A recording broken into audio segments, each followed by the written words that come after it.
Les citadins n'ont pas le privilège des fameuses incivilités. On peut même dire que dans la France dont je vous parle, celle de Campagnole, dans les villages ou les petites villes, elles sont réduites, certes, à leur essence.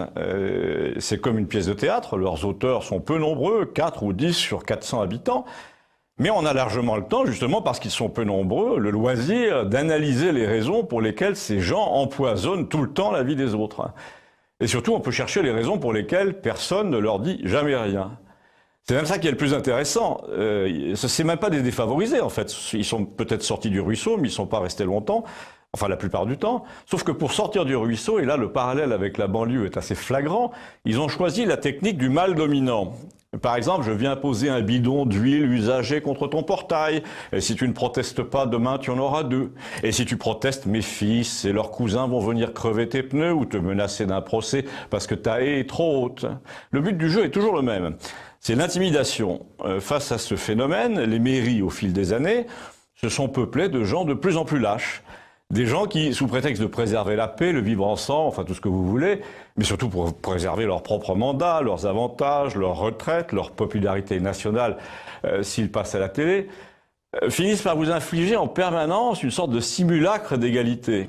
Ces élus savent très bien qu'il y a 1% de gens sur la commune qui ont décidé de menacer les autres et qu'on pourrait donc exercer contre eux une autorité de police. Alors pourquoi les maires des communes où il y a des problèmes font-ils semblant d'ignorer l'existence de ces véritables noyaux de nuisance ? Eh bien parce que le maire typique des années post-Mitterrand, très souvent, fait partie lui-même des dominés, qu'ils soient mâles ou femelles. Et c'est là qu'on peut en vouloir terriblement à cette France molle et raisonneuse des années 2000 qu'on vient de traverser.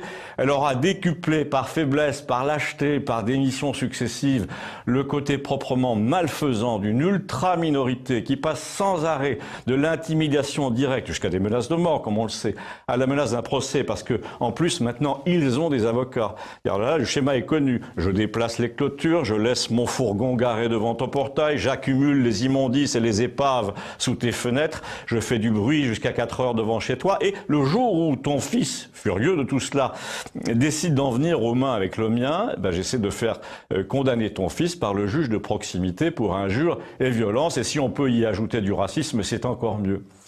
Et le maire, lui, ne témoignera jamais devant le juge de ce que subissent ses administrés. Il vous dira qu'il est impartial, qu'il ne veut pas entrer dans des querelles de voisinage.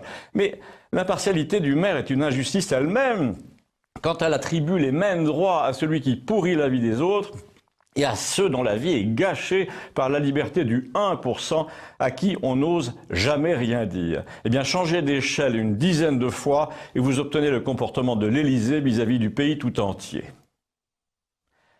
Et écrivez-moi, s'il vous plaît, pour me raconter des choses semblables. J'imagine qu'elles ne manquent pas, sur votre mère notamment. C'est à vous, merci.